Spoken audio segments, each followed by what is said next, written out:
Perkenalkan, nama saya Sarah Kristana Mangmega. Saya dari program studi ilmu pemerintahan kelas ekstensi tahun 2020. Di sini saya akan menjawab soal ujian tengah semester mata kuliah perubahan sosial dan dinamika pemerintahan.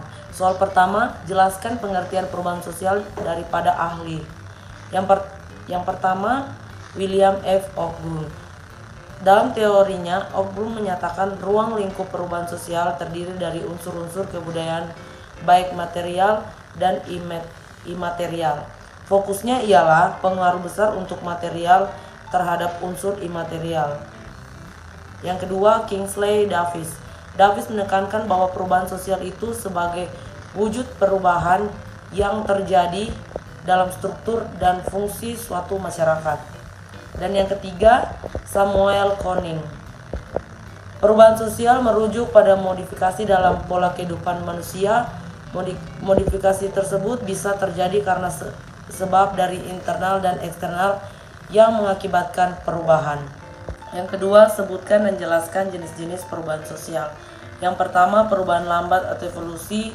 Yang kedua, perubahan cepat atau revolusi. Yang ketiga, perubahan kecil.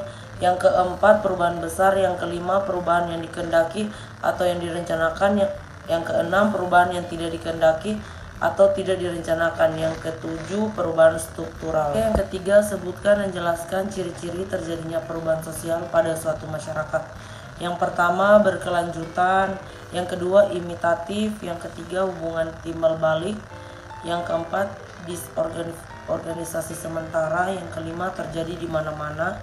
Yang keenam, dilakukan secara sengaja.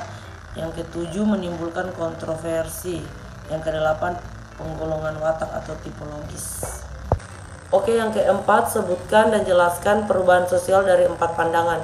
Yang pertama, klasik. Yang kedua, ekulubium. Yang ketiga, konflik. Dan yang keempat, modernisasi.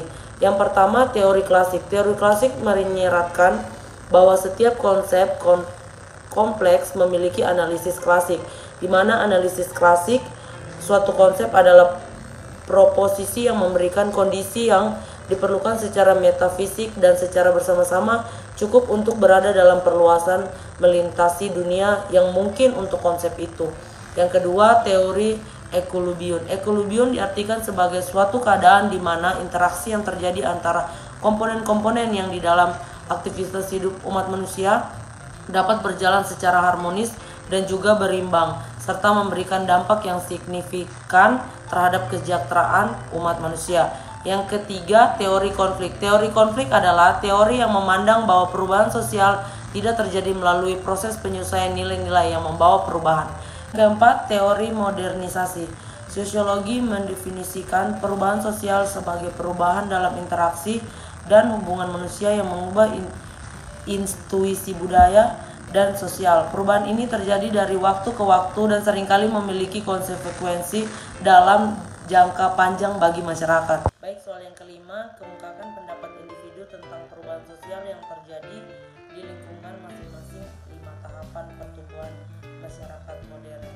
Yang pertama, perubahan orientasi, organisasi ekonomi, politik, dan sosial yang pada mulanya berorientasi kepada suatu daerah menjadi berorientasi keluar.